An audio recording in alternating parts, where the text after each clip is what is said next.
Thank you. Okay, so you want to go to Family Search. Probably a lot of you have already been there, but all you have to do on your screen is type FamilySearch.org. And right now what you see, that's the screen that will come up. Over in the left, there's a Family Search that is in green, and I'm kind of pointing to it. That is your home page. If you start clicking on this and clicking on that and clicking on something else and you can't find your way home, just click on that green Family Search and it will bring you back here. Now, what I want to talk about first is connecting your tree, your GEDCOM, to Family Search. And to do that, we are going to go from that Family Search. We're just going to slide over to where it says Search and click on Search. Then we're going to drop down and click on Genealogies. Okay. Then we're going to come all the way down to the bottom and it says upload your individual tree. You have to do this every time where it says go to your tree. If you do that, it'll go to searching family tree. So go to upload your tree. And then in blue, it says upload GEDCOM file. So I've done that already because it takes a while. Click that button, upload GEDCOM file, go get a snack, go to the restroom, come back, and your tree should be downloaded. We tried this twice, once with a little one and once with a big one, and there wasn't too much difference. So the first one was the Menno Johnson Schmidt family tree. That came from Legacy. That's my whole tree. I started doing this when I was 16 years old. So my tree has grown and grown and grown, just like an old oak. It just keeps spreading branches, and I have almost 25,000 people in there. So it made using this part, it's a little tricky. So if you want to look at it, and I'm going to, over here, there's a view. I'm going to say, this is the tree I want to see. I want to view it. You're going to have,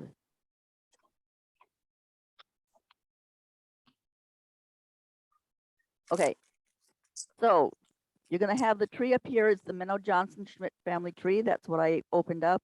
It's going to tell you how many individuals you have in your tree, how many potential matches. It didn't come up with me for any, and I'm not sure why that was.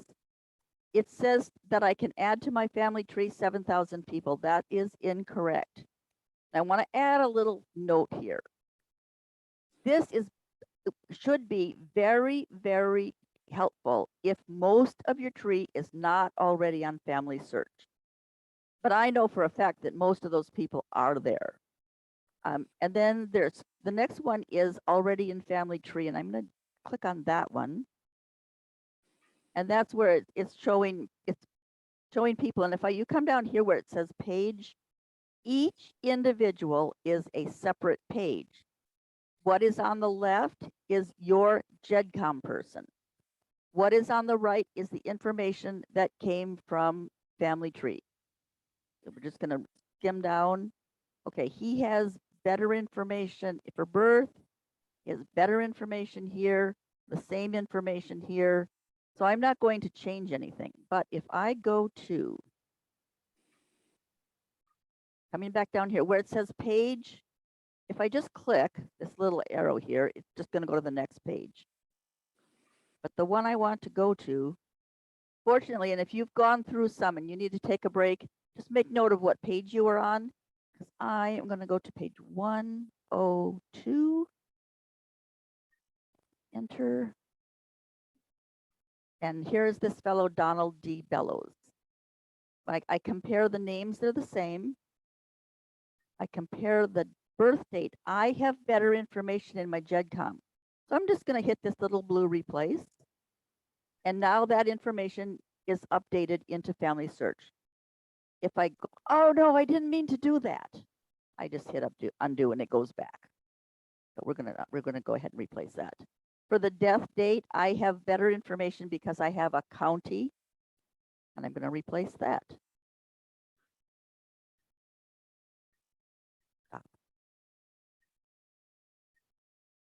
Correct. Okay, and I think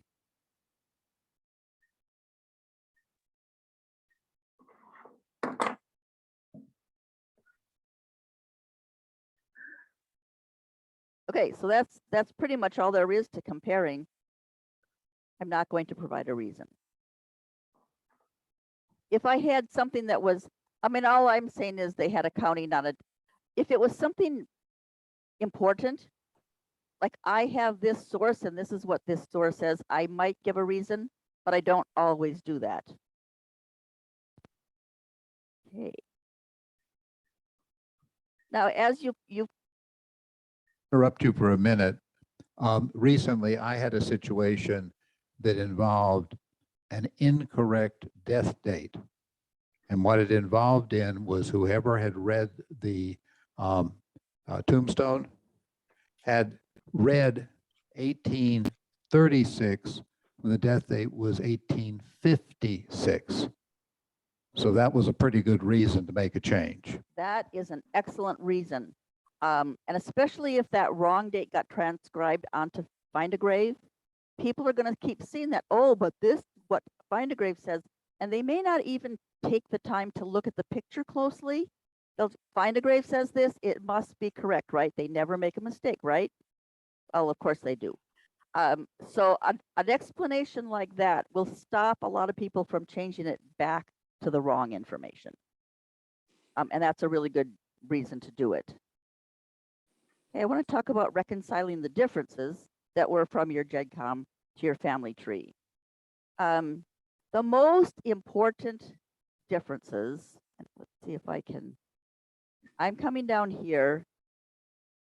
Whenever, and it's also, this also is true for when in FamilySearch, if you're trying to decide whether to merge somebody, the most important things that need to be correct are the relationships. Do they have the right mother, father, spouse, or spouses? Is the list of children the right? If those things are not right, it's probably a different person. Dates may be slightly different. Sometimes people have estimated, sometimes that information has been there a while and a better source has popped up.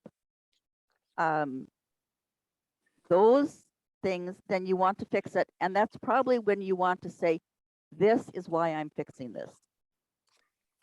If because and the biggest reason for that is you don't want people to keep changing it back. Okay, and the other reason, and then there's two reasons. This is not an American database anymore. It's worldwide. And when the computer is searching for a person that you're saying, find this person, it's going through billions of records. So if we all do things the same way, it's much easier for them to find the matches.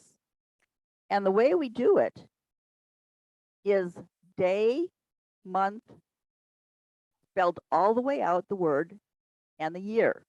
The reason for that is that we are the oddity and most of the world does it that way. In places, we go city, comma, county, comma, but not the word county, state, and country, because again, people from other countries are looking at this. So we cannot assume that everything is the United States.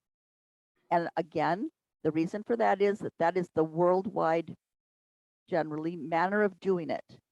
And in another country, they'll do it the same. It may not be county, state, it may be district, province, or something, but they all do it that way. And so we need to just try to be as uniform as we can so that everyone will be able to understand. Okay, I want to go and give you an example of the names. I'm going to go to Family Tree. No, yes. I'm going to go to Find. And I already wrote the ID number down, so I'm going to go Find by ID. And I'm going to type in KFF, K, LF3.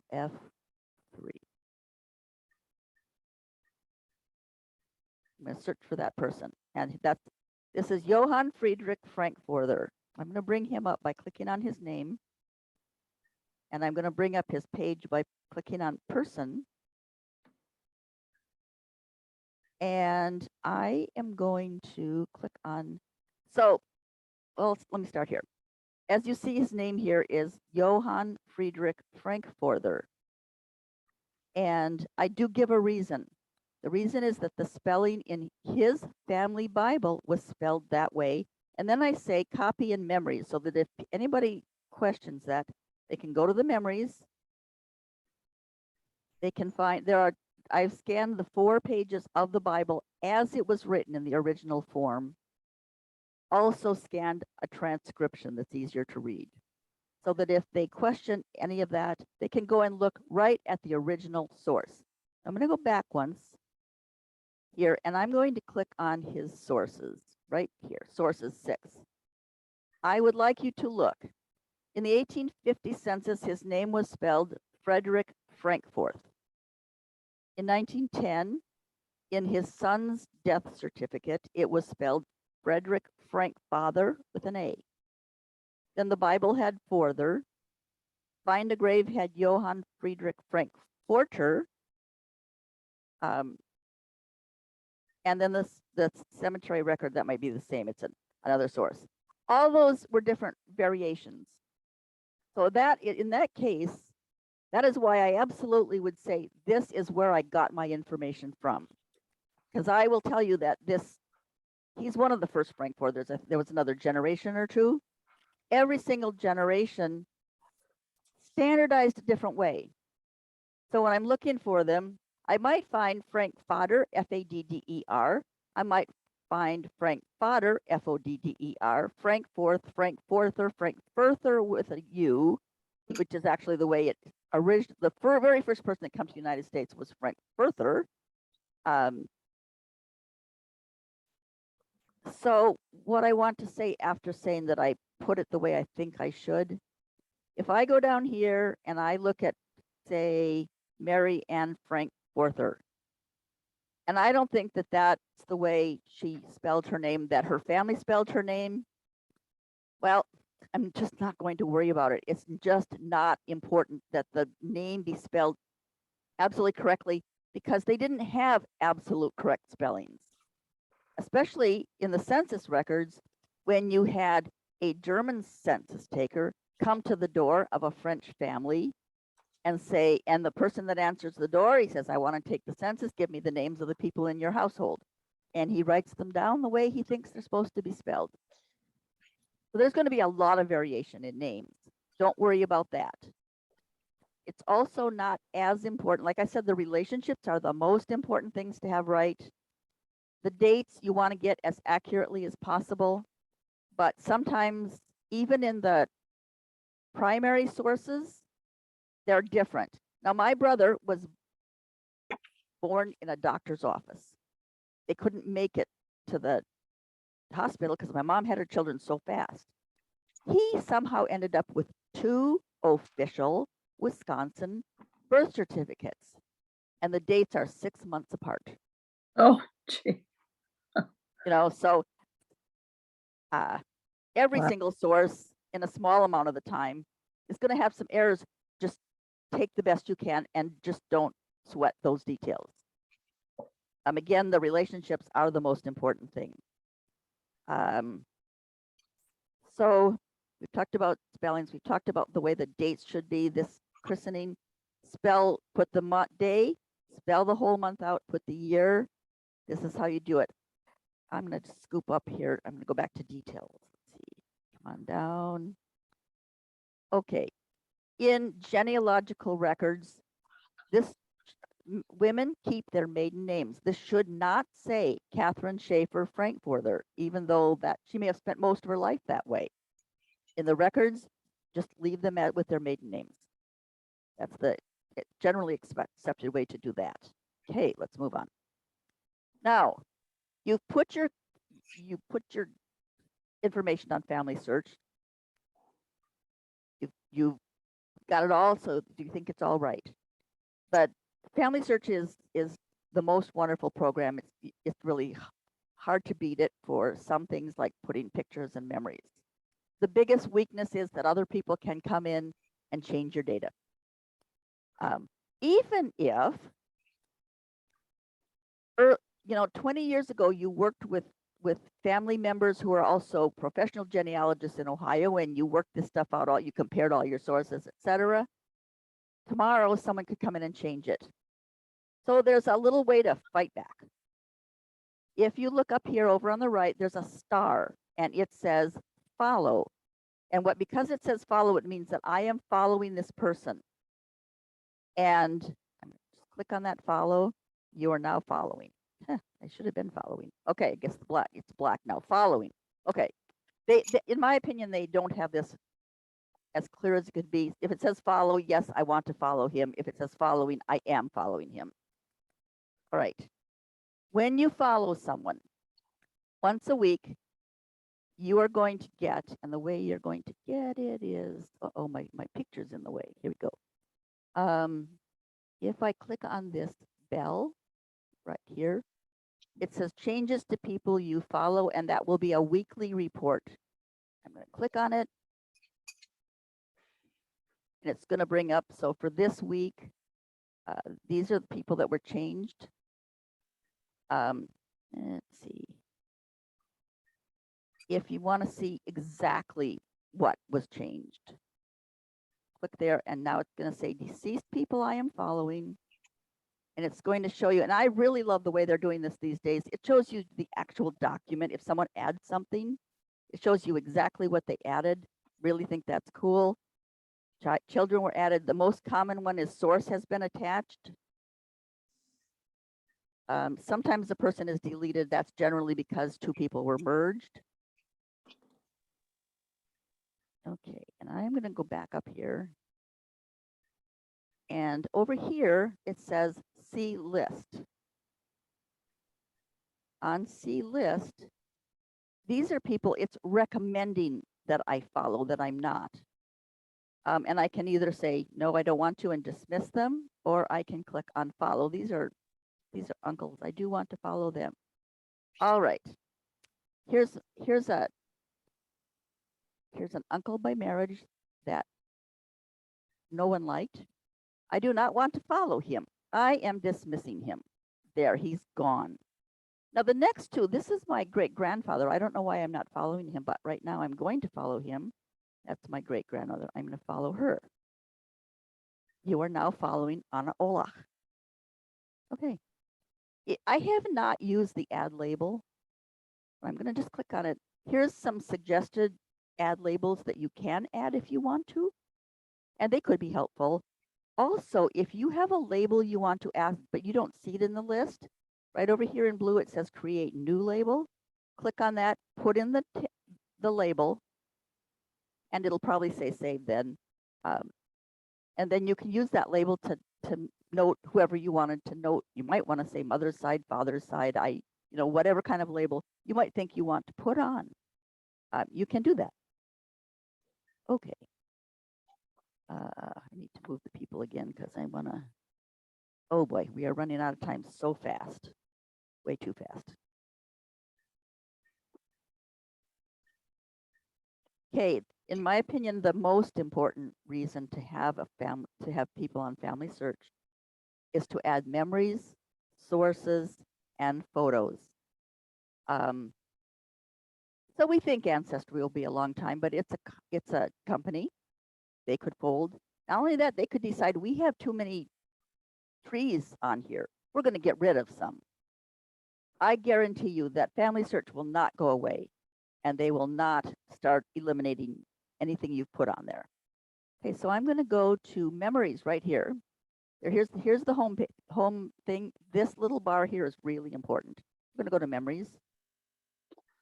I'm going to, oops, no, not yet. We are going to go to people. And did I have someone? Oh, yes. Well, I'll tell you, I was going to go to over here. This is my ancestry tree. Click on the FamilySearch Family Tree real quick. I'm going to do a tree search, and I want to find Randolph Ackerman.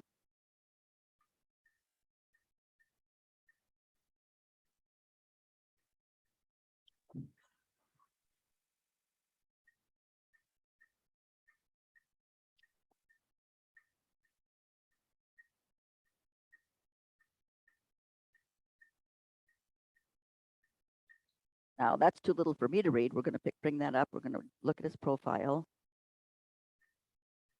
Come on, profile. Here we go. Over here, there's a little pencil. And that's going to show. No, actually, this is what I want.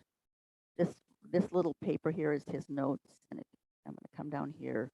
And I have a story that my grandma told me, and I don't have that in Family Search yet. That much.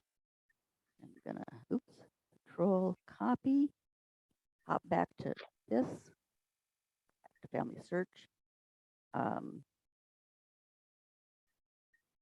It will be quicker if I, well, no. Okay, I'm going to find Randolph Ackerman.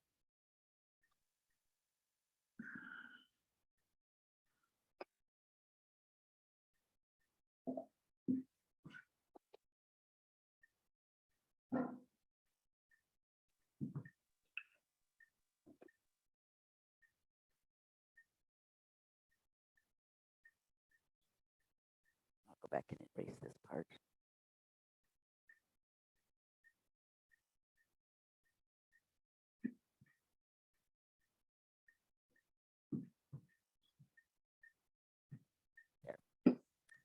There. He was born in Illinois. I should have written down his, and he was born 57. Sorry, I should have written down the ID number. I could have done that much faster. Okay, here's Randolph Ackerman. That's the right one. Let's bring him back up by asking for his person.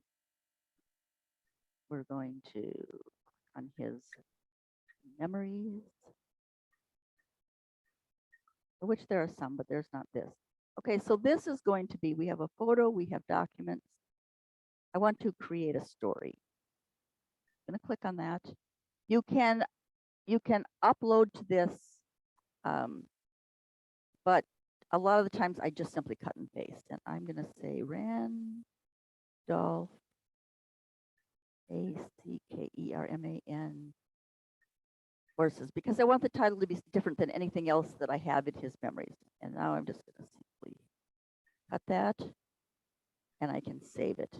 If I had a picture of his horses, I would upload that photo right here along with the story, but I don't. So I'm just going to save the story. I'm going to try to move on. I'm going to go back to memories, and now I am going to go to the gallery.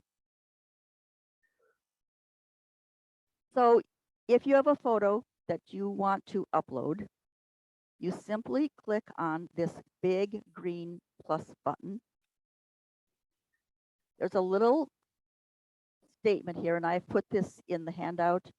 They want pictures that are G-rated, pictures that have family history significance. They probably don't want 500 pictures of your favorite grandson. There are other places for lots and lots of pictures, but I don't think there's a limit either. So please be careful, and there's a whole, if you click on submissions agreement or upload guidelines, it'll kind of tell you what they want and what they don't. So you simply take your file, you drag it over, and you drop it in. Okay, but it takes a little while. I'm going to go back. Memories and to the gallery. And right here, it says my memories. Now, I did say I've been at this a long time. I don't know how I got that many memories in there, but you know, it's kind of like raindrops into a bucket, just one at a time. So here's my memories. And now this one here, this is the story that I just added. And on this one, I just put this in. I don't want to take the time to show you how to scan it, because that, again, it can take a while, because what happens, you add a photo, put them in your gallery. The computer actually checks the photo to make sure there's not nudity or some other thing that they really don't want on this thing, and then it'll be ready to upload. So I did that. I'm going to click on it, maybe double click. Okay, I want to put in a title. And here, I will put, oops, not the picture I wanted. Yes. I'm just gonna put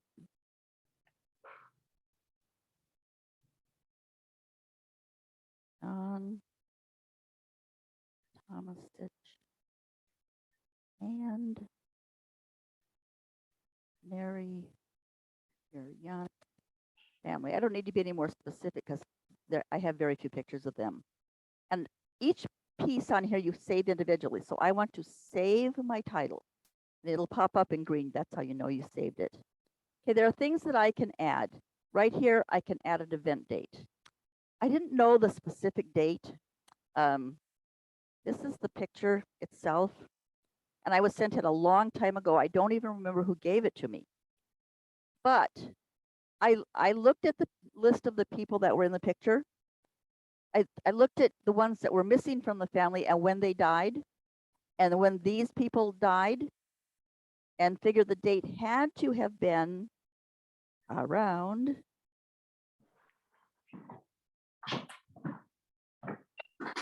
where's that page? Well, I'm gonna make something up because I don't want to take the time to. Okay, so I'm just gonna say about 1968. And I have to save that.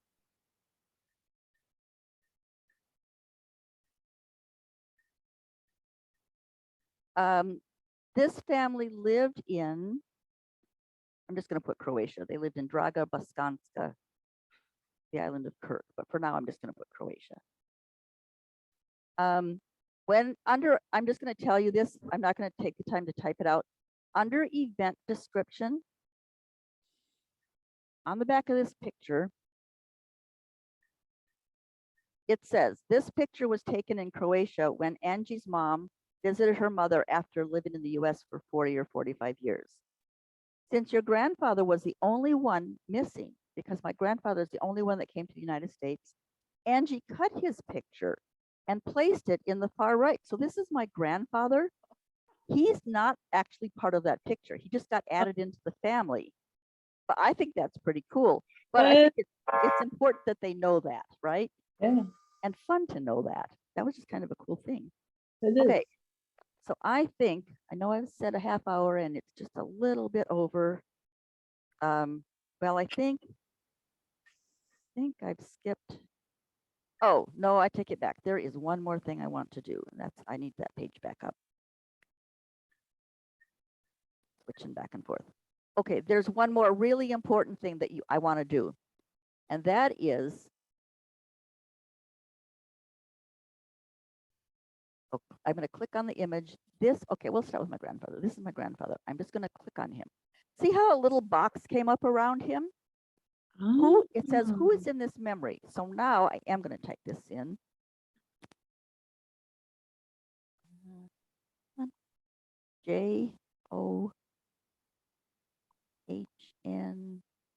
And it's what it's finding is people it thinks I might want to tag this to. And now this is the one I want to tag it to. This is my grandfather. I'm going to click on this. When we go to his memories, it's going to show that. I'm going to do one more. I'm going to do, this was the mother. You should do this to every single person in the picture, and I will eventually. Her name was, what happened here? Oops. Edit tag. Well, that one needs to go out of there, but let me just click on her again. Who is in this memory? I'm not used to this keyboard. I have a great big one at home. There we go. Mary.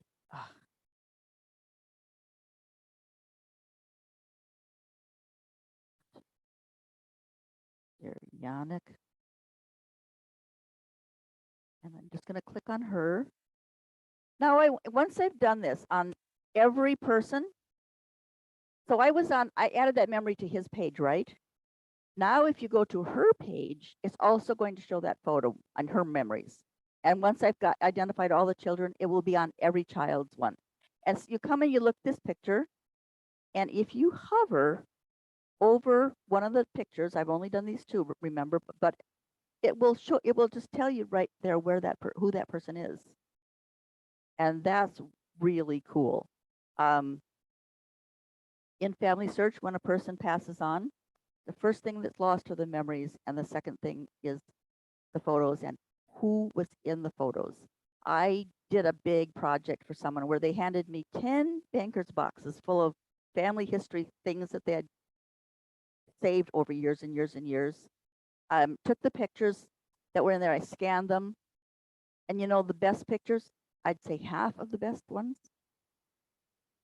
no names, no idea whatsoever who those people might have been. And eventually the living people right now in the family simply weren't interested. They wouldn't come to my house and even pick the pictures back up. I gave them all flash drives and I put them all on Family Search. I had to throw them away. Just about killed me, but I don't want all those bankers boxes in my garage either. Okay, I hope that this has been helpful. The last thing then is that on your handout, you will find, so what used to be called the Family History, the center is now the Santa Rosa Family Search Center. This is a church-wide change for all the little branches. I've put in the phone number.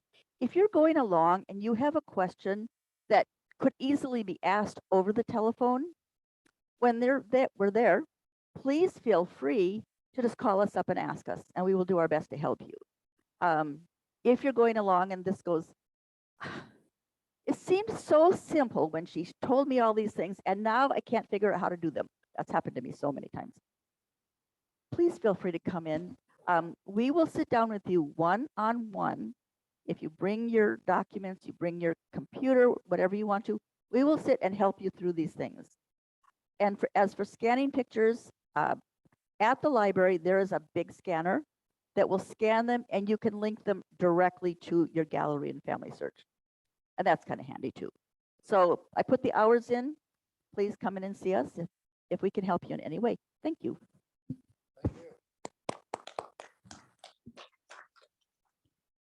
Okay, so we're going to open up to questions. If you're online, the easy thing to do is use the chat. If you're in the room, we're going to pass this around. I'd like to make two quick comments.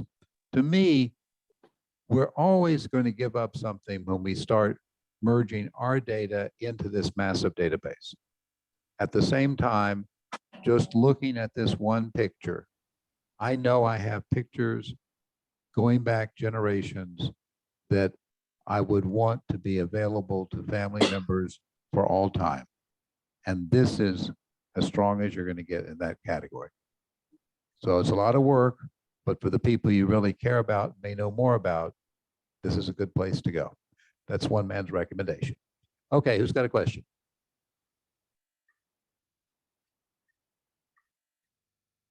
Handout will be on the website. It was easier than copying it for everybody. Okay, so oakmontgenclub.org, our website.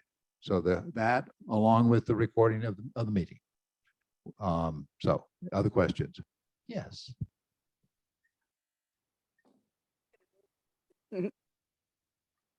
When you're on the individual page, and I try to upload a document that I've created in Word, it won't do it. It doesn't seem to upload Word documents. If you go down into the next section there, documents, Mhm. I couldn't seem to upload a Word document, or that ends in DOC or DOCX. So the PDF's the only way you can download.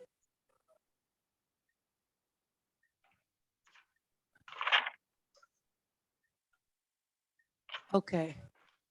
Oh, I didn't know that. It would be helpful if they put on there that you can only download a PDF file, because I've tried various things, text files, and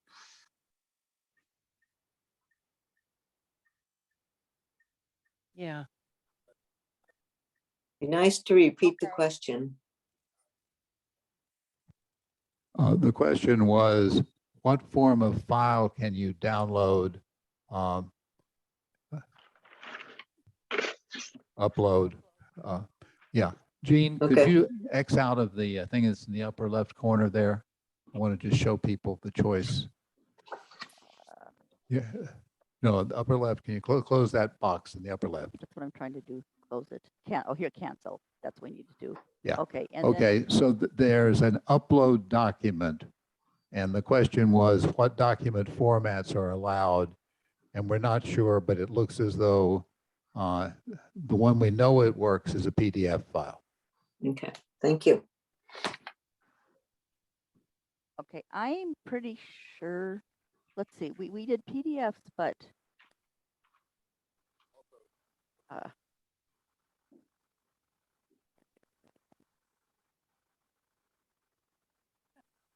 yes. But in our scanner, we can do PDF. What's the other one that we can do? No, there were two on the on our scanner. Okay, question? Anyway, we can't answer that, basically. We aren't sure. Okay.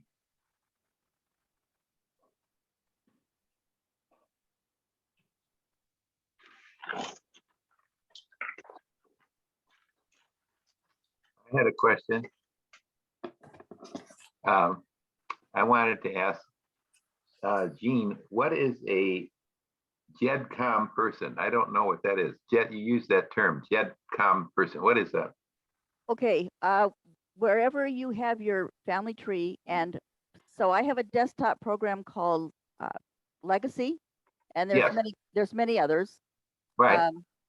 In order to upload that information, you have to tell it to do a JEDCOM, and you'd have to look at your program to get the directions on how to do that. I really can't say that off the top of my head.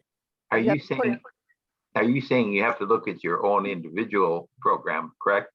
Correct, because that's got what you're trying to upload. Oh, I see. You mean from your own software, you're trying to upload that into FamilySearch? Yes. Is that what you mean? Yes, or the same process when we uploaded my tree, sorry, to Legacy or to Ancestry. We uploaded it through a JEDCOM. So a JEDCOM is that a software then? I still don't follow it. Can I answer that question? This is Judy's husband. A JEDCOM is a text file that contains all the information that you download from an individual family tree. Now, a family tree like FamilySearch has a way to export a JEDCOM if you want. A lot of other online sources have like Ancestry or one of the other online. Okay, yeah, one of the there are almost all family history programs and websites will allow you to download a JEDCOM. A JEDCOM is a standard format, a standard genealogical format that can be exported from a family tree in a program or a website, and then it can be uploaded to another family tree. There are some limitations in FamilySearch because if everybody uploaded their JEDCOMs, there would be a huge number of duplicates. Okay. So there is a way of uploading a JEDCOM, but it's kind of this parallel way that my wife showed at the beginning of the presentation. All right. Thank you so much. I haven't got into it totally yet, but I have Family Historian as a software. You got anybody familiar with that? Family Historian? This is George, Peter. I use that. Yeah, okay. I think that's where I got it from, George. I think you recommended it to me. Is that called a then when you want to download something like from that, it would be called a JEDCOM? When you are on Family Historian, this would be true for any place where any of these programs where you have your family tree, which would include online things like Ancestry. Right. You can say, I want to export this information, and it will say what format. And one of the choices will be in the GEDCOM format. Oh, I got you. And then you- you have you- to fill out some things. You start off Okay. by saying, how many people do you want to download? And you can say all 2,000 of them or some subset.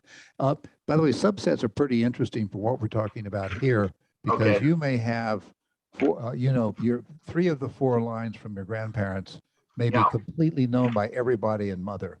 I see. Okay. But the 4th one may be pretty unique to what you know. Right. Okay. My wife has a grandmother who came out of Northeast Poland, and she can trace her back about 5 generations before she Wow. immigrated. Wow. Okay. We don't think anybody else has that. Okay. So you might just start with her and do her tree. Right. Okay. And then you take that as a GEDCOM. You then upload that into Family Search. I see. And then you would start the process that Jeanne was showing us, where you would either move it in as new people or you would match it with old people. Why would Okay. I be moving, George, material from my own family historian over to Family Search? I would think it would be going from Family Search over to Family Historian. I don't. What we're talking about here is what you're doing to keep your information for eternity.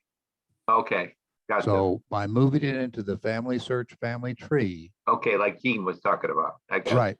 The other Okay. thing that happens if you looked at, for example, the information for shared media of various kinds, gallery information, Right. okay, Uh-huh. memories, okay. She showed you one where she had put several memories on. Someone else had put in memories on as well, because they had different pictures than she did, or different documents than she did. Okay. So there's nothing to say that you're. So rather than saying your family historian has to contain everything, what this is doing is saying we want everything to be contained in a format that will be around for a long time. I got it. Very good. Okay, we have a question here. Well, now I have 3 questions. Um, Oh, but I can't read my handwriting. Why,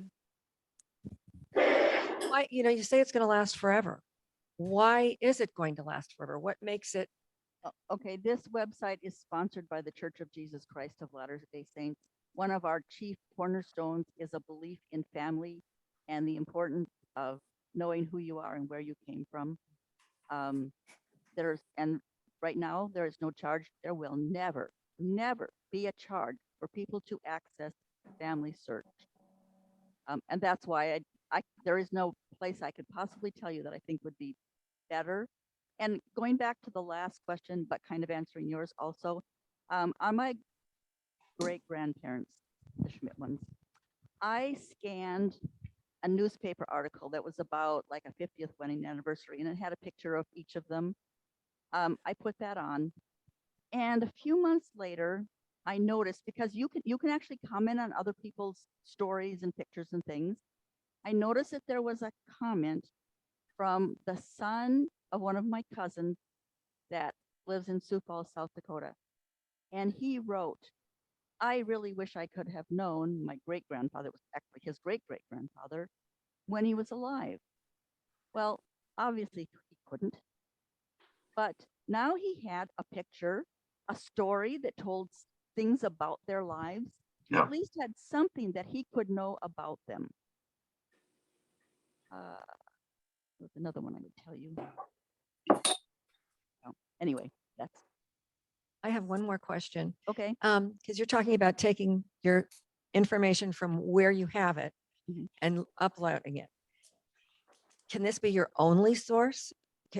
Why pay for Ancestry Well, if you can use this? okay, I would never let that be my only source, because first of all, I put a lot of work into having the right information. And as I mentioned, it's not your tree. It's not my tree. It's our tree. And unfortunately, any of us can add or change or delete. You just can't be you can't be 100% sure that your information will stay there. Could I say something? The difference between Ancestry and FamilySearch is FamilySearch is like a Wikipedia of family trees. Yeah, you know, people add to it, they might make changes, it's a good place to have a public tree that everybody can get to. Now, live people are hidden. You won't be able to see live people on FamilySearch. But you want to maintain your own tree, maybe an Ancestry or another program, maybe a program that works just on your computer. If you maintain a tree of your own and you put things on FamilySearch, you may get a lot of information from people on FamilySearch that you can add to your tree. You have a tree that you control, and then you use FamilySearch, and it makes it much more easier to share information. Thank you.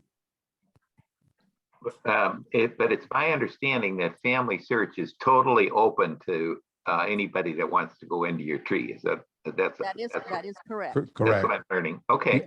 Um, You I'd can like get to in. I'd like to add to that. By the way, Sue Aiken, we saw your hand up, so don't despair. You're next.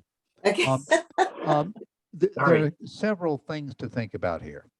One is, in the old days, you were doing your full tree. Half my wife's family is French Canadian. Uh-huh. Those trees exist in multitude of places. There's no really strong reason you have to have it on your own very special thing. It'll be in FamilySearch. Uh-huh. The second, and I want to just say this, you may have your information and it may be wrong. Okay. For at least 100 years, because there's a published book that has the info, my great-great-grandfather was shown with the wrong parents. But when DNA came about, we discovered, oopsie, that wasn't what the parents were. Okay, so the information that would have been put in even 10 years ago was wrong. Okay, now you could, that kind of thing happens all the time. Okay, as I mentioned earlier with the incident of the wrong cemetery date on the tombstone, the result of that was attaching the wrong human with that tombstone. And the result of that was a whole genealogy story that's wrong. Okay, just no, that isn't the right person. That family didn't migrate to this location just because this guy died there in 1837 at age 75. He didn't. He died in 1857 at age 75. What can't have been the same guy. So think about it, this as a place where you're putting things, and people aren't going to change the pictures. Okay, Sue Aiken, you're on. Yeah, I had a question. I recently did an oral history interview. And I'm wondering, it's the property, I believe now, of a bank of interviews of early Peace Corps volunteers at the University of Kentucky, but I can download a copy. Is that something that can ever go on this site? Yes. The sticking point right here is if it's been copyrighted, but if it hasn't, you can, and I didn't mention this, in memories, you can actually add oral memories. You don't want to type out a long story, or you might want to tell a story because it would be in your voice, and that would be Right. Oh, yes. your way of saying it, your way of pronouncing things. You can Yes. add oral stories to FamilySearch. Okay. Thank you. That's what I want to do. That's Gina, cool. I have a specific have one a I may want to do. If that's Sandy, we know you're waiting. Sandy's next. But Gina, I had a specific question on that. Okay, I have a video oral history from my son-in-law's father, who was a Holocaust survivor. Wow. Okay, would in principle, would I be able to have that posted? Yes. Okay. Sandy, you're on. Just one thing, go to the gallery. You should be able to put it into the gallery and then attach it to the people that you want to attach it to. Okay, Sandy? I have a question. I have Family Tree Maker as my software, Mhm. And I think if I find something in Family Search and I want to put it into my Family Tree Maker, I think there's a link on Family Tree Maker software where I can just download it. So my question is, if I make that link, because I've never done it, Mhm. will all of the information from Family Search then download to my software and maybe change the data that I already have in there that I know is correct? No, I think I'm not familiar with that, but I do know that there are family history programs that you can compare and go both ways. Oh, lost my thought. Lost my thought. I know what it was. Remember when I showed the GEDCOM and there was information side by side and you Mhm. selected what you wanted to move over? I'm pretty certain that that's what it's going to have you do. It's definitely not going to just bring in masses and masses of information. As a matter of Okay. fact, most of the programs, if you are changed, let's say for you're picking up the 1940 census and you're attaching it to your parents, okay, and they say, well, do you also want to attach it to these two children? They'll say that. So it's not even, you don't have to do the work. They'll ask you if you want to attach it to the others as well. My question is in the same vein. I've not started a tree. Mhm.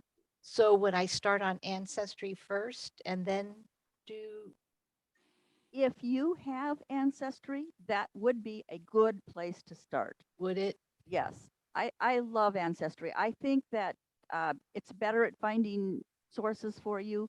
It's much easier, I think, to attach them. And then, of course, it's your tree. No one can go in and change it because it is yours. You can add notes. The notes are only showing to you, but let me go. Can I get back there? Am I still? No, I'm looking for, this is what I'm looking for. I haven't done it so much on this one, but you can see there's like a timeline on the left. It's at, okay, that's still being shown. And it's popped in the various sources and dates and stuff that I'm on there.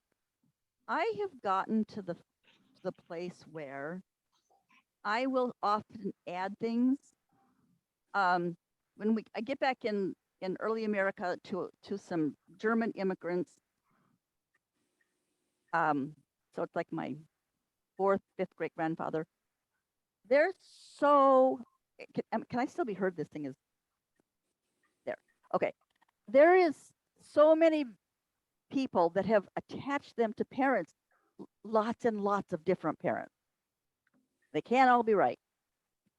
So in order to try to sort it all out in my mind, every time I found a source like a will, I would go over here to this little plus. I would select an event type, like maybe probate.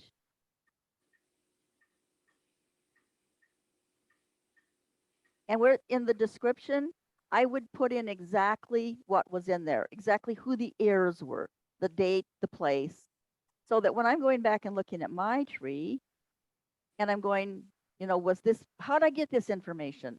It goes and it shows exactly right here, right? And everybody can see this part. If I put it here, they'll be able to see it. And so I'm putting in a lot of extra information than the standard, what they standardly generate. And when you're talking now, you're talking about FamilySearch.org. I am on Ancestry. Oh, you're on Ancestry yes, now. This is my Oh, Ancestry tree. I didn't see you. Oh, Sorry, yeah. yes, Thank you. Oh my gosh.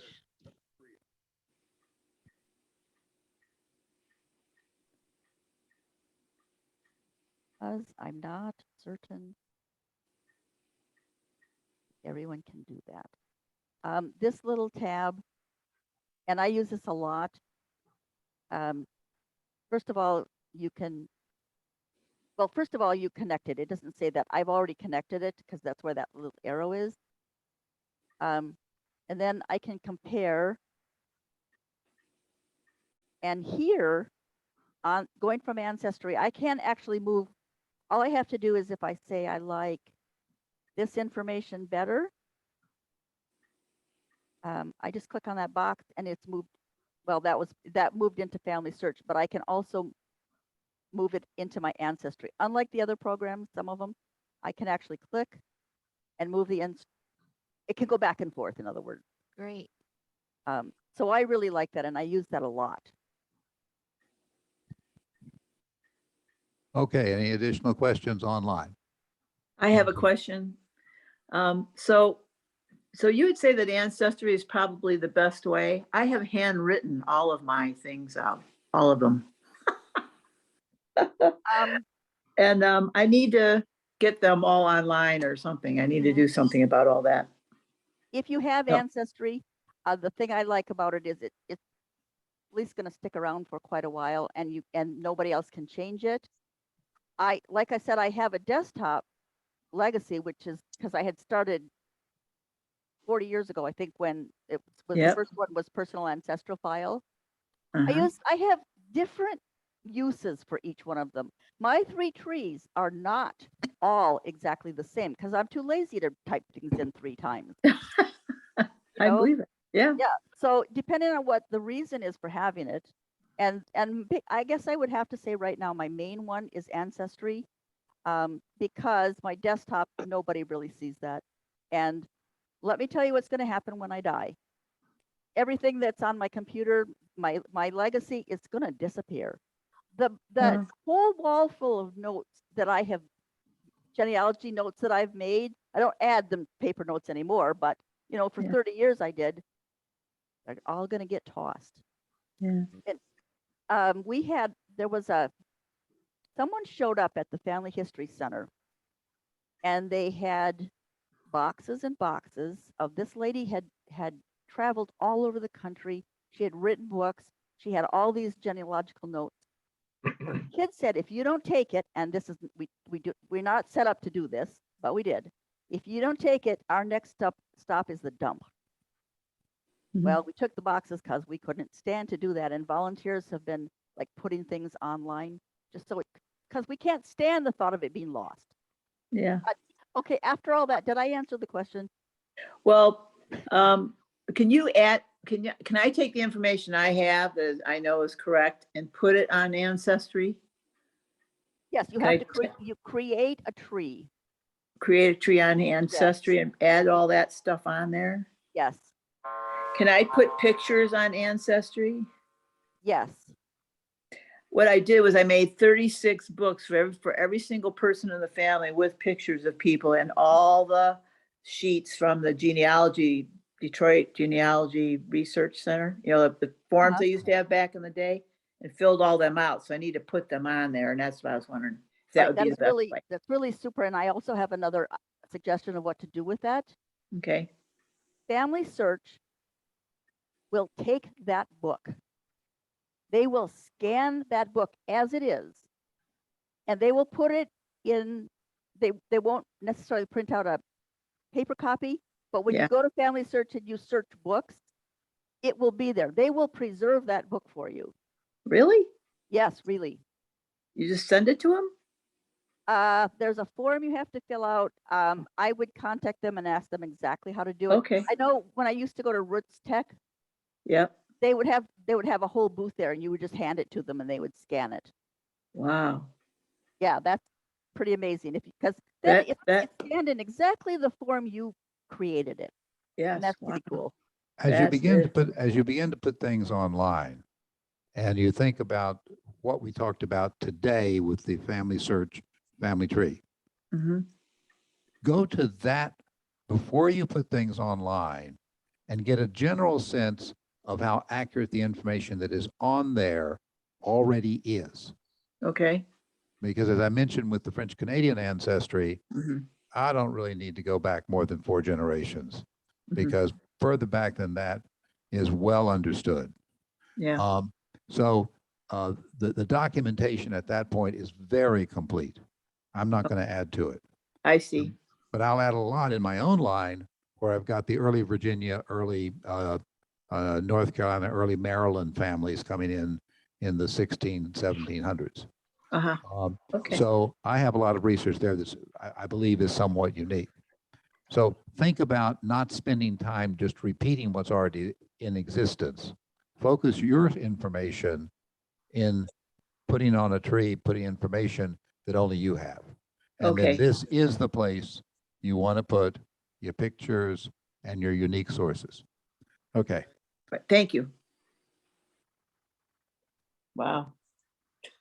Wow. Amazing. Okay, one thing that is very useful is if you start building your family tree in FamilySearch, when you put in a name, it will come up with possible matches. Mhm, Somebody may have already put your information in there. mhm. Most people, most people in the United States, they enter in a few generations and they connect to the tree. And then you can just go up farther and see how accurate it is. And That's a good sometimes idea. it just takes 2 or 3 generations to be able to connect to what other people have already put up there. Oh, huh. Okay. So I'd suggest that FamilySearch is a great place to start. First Yeah. of all, it's free. There's Mhm, no charge. mhm. You can put pictures up there. It won't, anything you put in there about live people, as long as you don't put a death date, nobody else could see it unless it's over 110 years after the birth or something like that. Go ahead.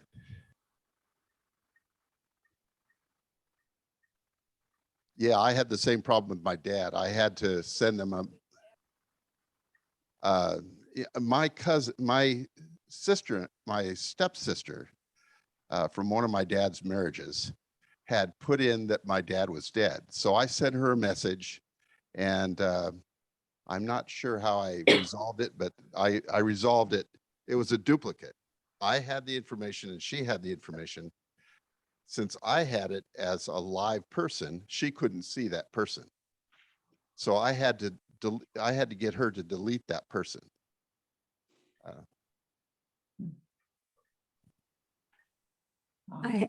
Okay, I have the mic, right?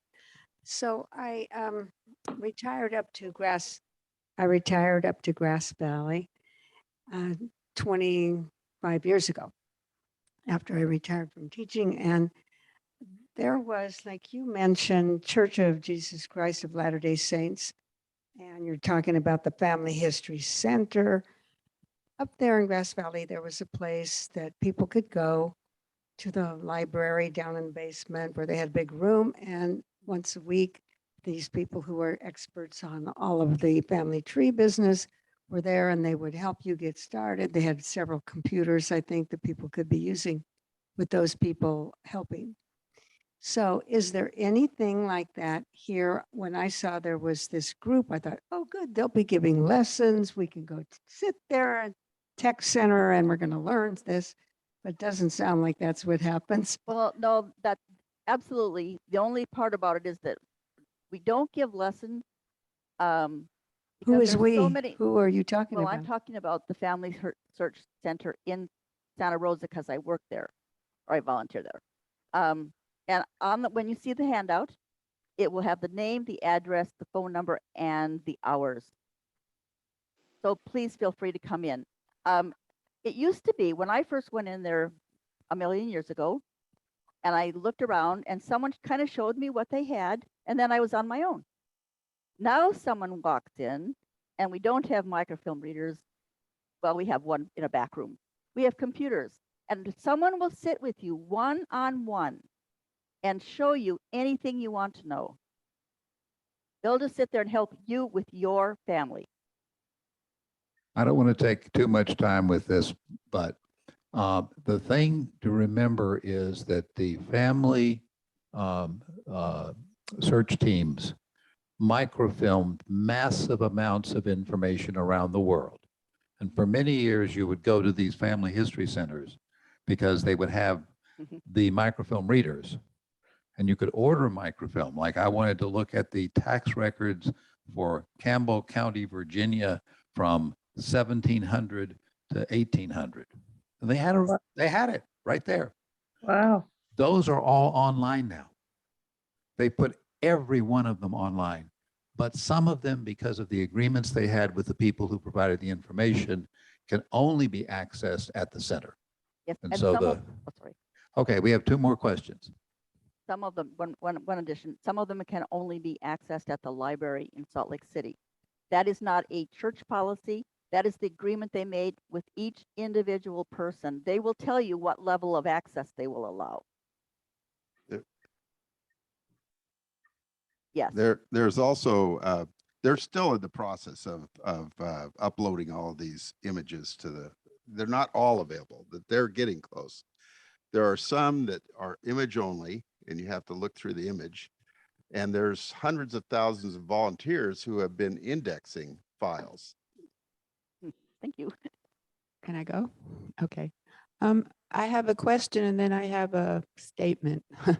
My question is, I have Ancestry and I never saw that thing you were talking about where you could compare Ancestry with FamilySearch. I also have, I started originally with FamilySearch and then I went to Ancestry. So I have a little bit of a tree on FamilySearch, but I never saw that compare thing. How do you get it? Go back and see. But the reason I personally did not bring that up is because I am not 100% positive that you can do that if you are not a member of the Church of Jesus Christ of Latter-day Oh. Saints. I wish it was available to anybody because it's a wonderful tool. Okay, thank you. My statement is I'm hearing from a lot of people who seem to be beginners, and I just wanted to clarify a few things. The things like Ancestry, FamilySearch, MyHeritage, Find My Past, they are online, they're up in the cloud. Your tree is in the cloud, and then you can see it on your computer. But then there's a whole different group of websites that you can put your tree just on your computer, and it's not in the cloud. In my case, I use Family Tree Maker. There, on Legacy, I guess, is another one, and what was the Horizon thing? Family Historian is another one. Yes, there's quite And a few. Reunion is another one. So there are two different ways of having your tree. So I suggest starting in the cloud with the ones I mentioned first, Ancestry, MyHeritage, FamilySearch. And then if you want to have as backup something that's just on your computer, you can get one of the other ones. So that's something I wanted to clarify. Thank you. And I will expand on that 1 second. And if you start with something you find comfortable and then decide you want to get something that's more complicated, that's when you get to this GEDCOM download. You basically say, oh, okay, I'm ready to leave this program and start with this other program. Not a problem. I download in GEDCOM, upload from that, and start the other program. One last question, and then we will let Jeanne off the hook. Thank you, George. To kind of go back to what you said, FamilySearch is free. The other ones are paid. And be mindful of your privacy. You're uploading photos of people that you've given away control. Those photos will start showing up on other websites, other documents that you upload. So anything you upload to FamilySearch will start showing up other places, especially the fee ones. I've uploaded photos to FamilySearch, and then I see them on Ancestry, which I have to pay to access. So it's fine, just be mindful of that. You're building the database for everybody to use and resell those sources. So again, just be mindful when you're uploading photos of family or people that, that they're going to start showing up other places that you don't have control over. And, just be aware of that if that's the choices very you make. true. And in my opinion, people doing family history are the worst plagiarists there are. They take all this information, they never say where they got it from. But I would love to have anybody who wants to take it, a picture of my young grandfather and his favorite sister in front of her crazy quilt that she did, okay, circa That's true. 1910. Anybody who Wow. wants that picture is more than welcome. Wow. Hello. Jeanne, thank you so much for today. This has Thank been you, very Jeanne. Thank informative. you so much, Jean. Thank you, Jean. Thank you very much. Very interesting. Thank you.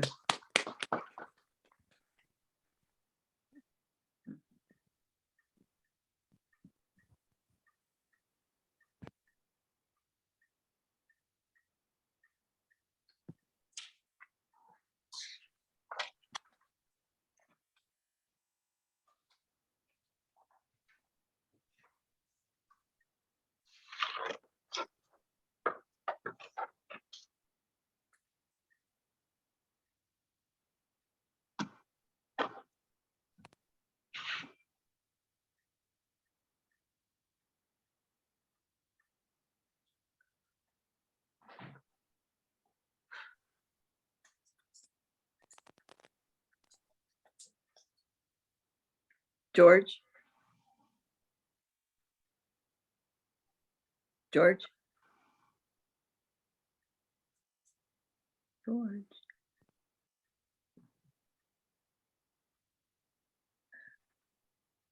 Yes.